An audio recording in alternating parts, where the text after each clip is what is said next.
Happy Tuesday, everybody. Welcome into the show. This is the San Francisco 49ers Report. My name is Chase Sr. So glad all of you are deciding to hang out here with us on YouTube. Coming up on the show, a new 49ers mock draft reaction. Field Yates, Mel Kiper combined for a new 3-round mock draft on ESPN. And we're going to take a look and react to who they have going to the San Francisco 49ers. Before we do all of that, a programming reminder and a programming alert. The 2025 NFL Draft is coming up next Thursday. We will be live here on the show for every single round, every single day, talking about every single pick. You do not want to miss our coverage, the best Niners draft coverage right here on YouTube. So be sure to hit that subscribe button. Join us and turn on that notifications. Therefore, anytime we push out a video like this, anytime we go live, you will be notified. Obviously, for the purpose of today's show, this is a 3-round mock draft from ESPN. So let's take a look and set the table with the selections for the 49ers in the first 3 rounds. On the clock, 11th overall because they had that disastrous 6-11 season during the 2024 campaign. And then they have the 11th pick in the second round, 43rd overall in round 2. The Niners have a 3rd-round pick at 75 and then a compensatory 3rd-round selection at 100 overall. We circle back to the 1st-round pick, 11th overall. Field Yates has the Niners going with Kelvin Banks, offensive tackle out of Texas. A lot of people watching the show will really like this selection. What do I think? I'm going to give you my thoughts here over the next few minutes. Here's what Field Yates had to say as far as his reasoning behind the pick to San Francisco. While Trent Williams will be the 49ers starting left tackle as long as he is still playing, San Francisco must be forward-thinking. After all, Williams is turning 37 this year. Banks has a massive wingspan of nearly 85 inches, 42 starts of experience, and really impressive quickness. I agree with Field Yates. The Niners have to start planning for the future along the offensive line. Trent Williams is older, and Colton McKivitz is going into the final year of his contract. And while John Lynch said at the NFL Combine, Trent Williams will be back in 2025. He's looking forward to playing. Yeah, 37 years old. Injuries are starting to pile up. Last year, even before the injury, his play was just okay. And there's been some chatter. Where is Trent Williams? He hasn't said anything all offseason. Where's he been? Is he going to retire? Will he even play in 2025? I'm going to take the general manager's words for it when he said at the Combine back in Indianapolis, yeah, Trent Williams is going to play this upcoming season. I'm not going to panic about Williams retiring, but regardless of whether he plays in 2025 or not, you have to start thinking about his replacement, especially with this offensive tackle market in free agency straight up exploding over the last few years, where some of the top offensive tackles in the game are making $20 to $25+ million per year. And if you sign Brock Purdy to a contract extension, you have to fortify the trenches in front of him because you got to keep him upright and healthy. There are real questions, though, about Banks at the next level. Is Kelvin Banks an offensive tackle? Is he an offensive guard? For instance, Dane Brugler, one of the top draft analysts out there, has him as the number 2 guard in this draft class, whereas a lot of other people think he's an offensive tackle. I think he's capable of playing tackle at the next level. The size is there. He's 6'4", 320, has good movement skills. He has the frame to play offensive tackle. Some people think his arms at less than 34 inches are short at that position. I think sometimes people make too much of a deal of that, but he does have a long wingspan. He does need to refine his hands a little bit, but he's very athletic out in space. I think he'd be a really good scheme fit for Kyle Shanahan. He's comfortable out on the run in pull blocks, getting to that 2nd and 3rd level, and you see the good feet there as far as getting out on the run as a run blocker and in his pass sets.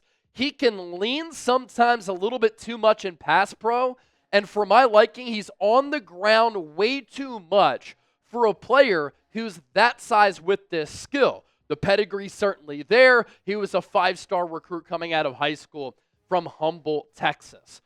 I do like the consistency of the production. I like the experience, especially going up against upper echelon competition. And last year for a Texas team that made a great run in the college football playoff, had an overall PFF grade of 86, a pass blocking grade of nearly 90, a run blocking grade of 81, only gave up 1 sack. Some of the issues, though, he was flagged a lot. He had 7 penalties last year. 3 or 4 of them were false starts, the other holding penalties. But again, the hurry number is pretty good at only 7. The quarterback hit number is very good at only 2, and he only surrendered that 1 sack. Athletically, as far as the relative athletic score grade, it was just okay. In the green at 8.31, but this is part of the reason why people think he's better as a guard as compared to being an offensive tackle. He ran a 5.16 40-yard dash. That was just okay, but man, when you're that heavy at 315 and you're clocking a 5.16, that's pretty damn good. And some people complain about the arm length. It's 33.5 inches. That's pretty good arm length, especially when you compare it to a player like Will Campbell. Now, my top offensive tackle in this class is Armand Membu. After that, probably Will Campbell and then Kelvin Banks. To round 2 for San Francisco, 43rd overall pick.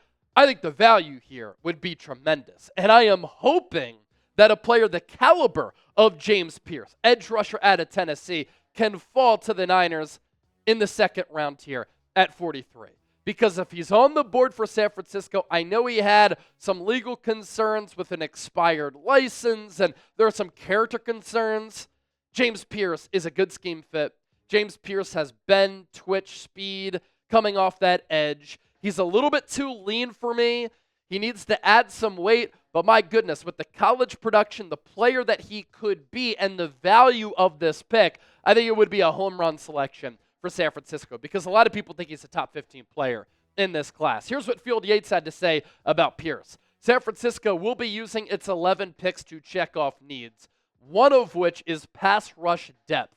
Pearce displays effortless movement skills and bend off the edge. Freakish athlete, 6'5", 245, first-team All-SEC player the last 2 years. Very explosive get-off and speed to power.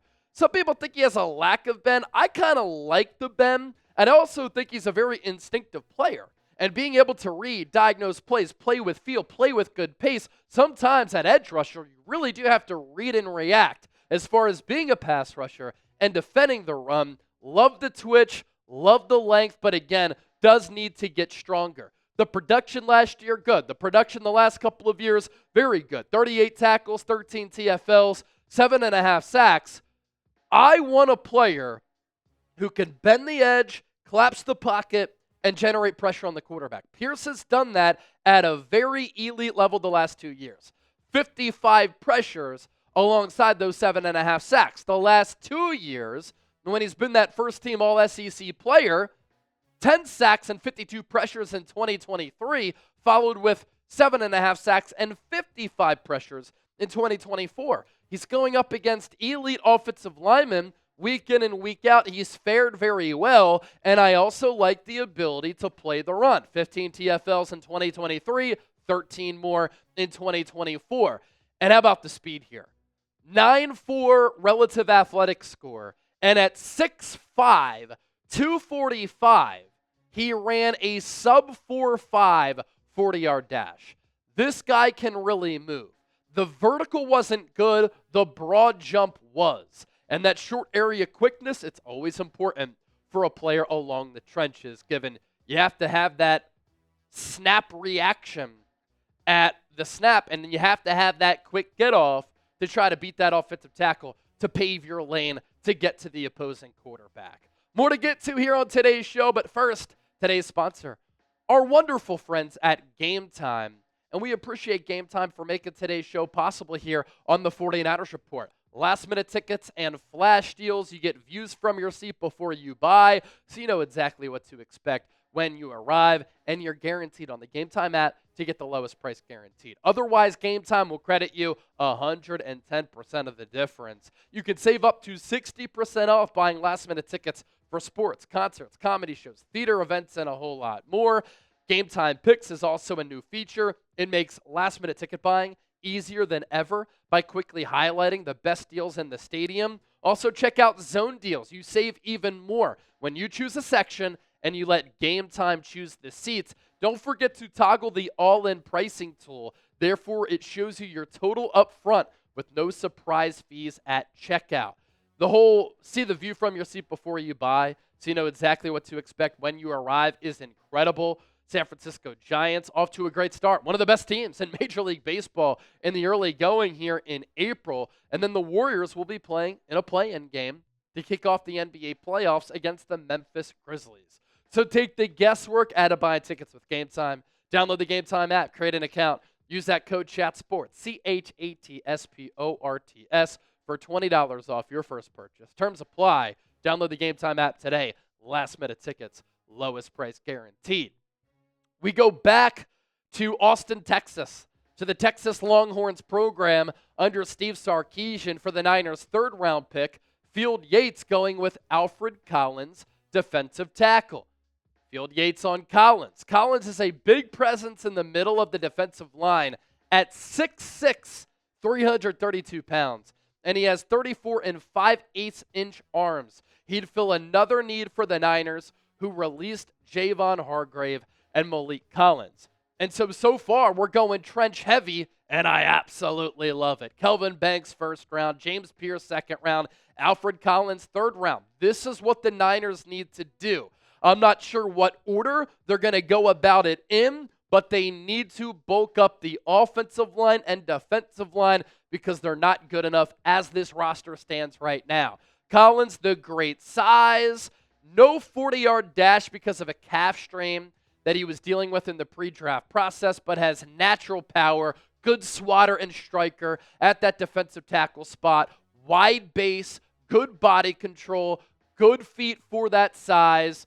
He has a very good tackle to missed tackle ratio. Last year, and really the last 2 years, the Niners have been porous as a defense of being able to wrap up, take offensive players to the ground, and just tackle. They've had way too many missed tackles.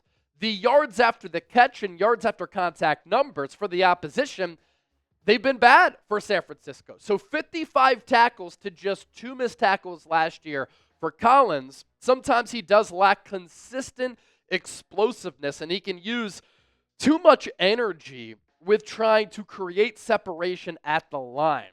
But the potential is certainly there for Robert Saleh and Chris Kocurek to develop Collins. 55 tackles last year, as I noted, 6 TFLs. You want to see that number go up with the athleticism. Only 1 sack. You'd like to see an uptick there, but 18 pressures, not bad from that interior defensive tackle spot. 7 pass breakups too, making plays at the line of scrimmage. Those are high-level, impactful plays that do matter. In the last 2 years, 18 pressures, 23 pressures. But then you look at the numbers in 2022 and 2021. While the sack number's not great, the pressure number's very, very solid. This pick might be a surprise to some, and a lot of people have Upton Stout, cornerback out of Western Kentucky, as more of a 4th or 5th round guy. But look, going into the draft last year, people thought that Renardo Green was more of a round 4 guy. He went in round 2, ended up being a really good player for San Francisco's defense, and he's going to be the starting outside corner alongside Diamador Lenore, I would imagine, for this 2025 defense. So Mel Kiper going Upton Stout, cornerback out of Western Kentucky, a North Texas transfer who went to Western Kentucky. Here's what Kiper said. Corners have flown off the board in this mock, but the Niners still get a good one near the end of round 3. Stout had 6 interceptions over the past 3 years, and he had 10 run stops last year, showing his diverse skill set. And the Niners love corners with ball skills. They also love corners who can make plays on the football and stop the run and don't shy away from contact.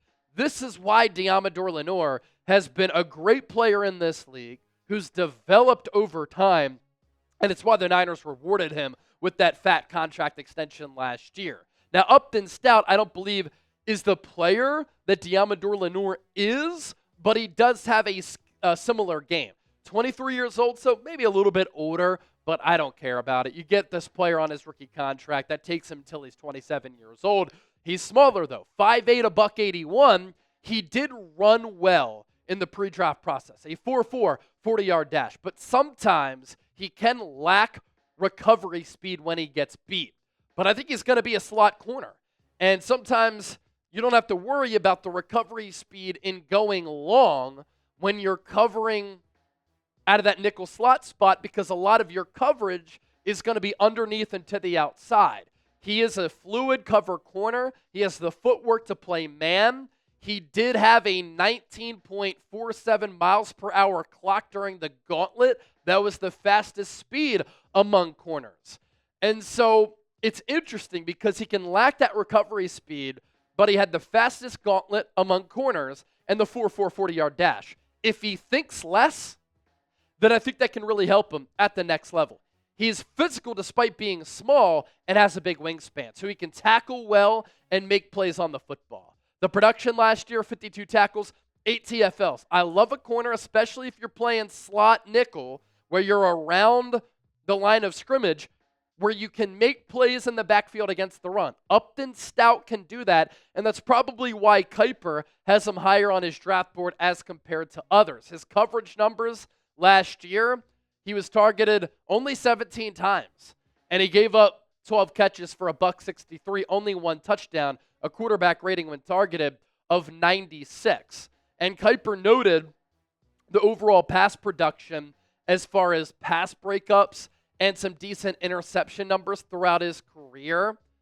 And at Western Kentucky from 2022 through 2024, 6 PBUs, 9 PBUs, 2 PBUs, but again, not targeted much, 4 picks, 1 pick, 1 pick, and has the ability to make some big-time plays. So maybe a little bit of a reach, but I'm certainly intrigued by the player in Upton Stout, elite name as well. Grade this 3-round Niners mock draft, A, B, C, D, or F. Join the conversation down in the comments section. And as you venture down there to chop it up with the faithful, don't forget to subscribe.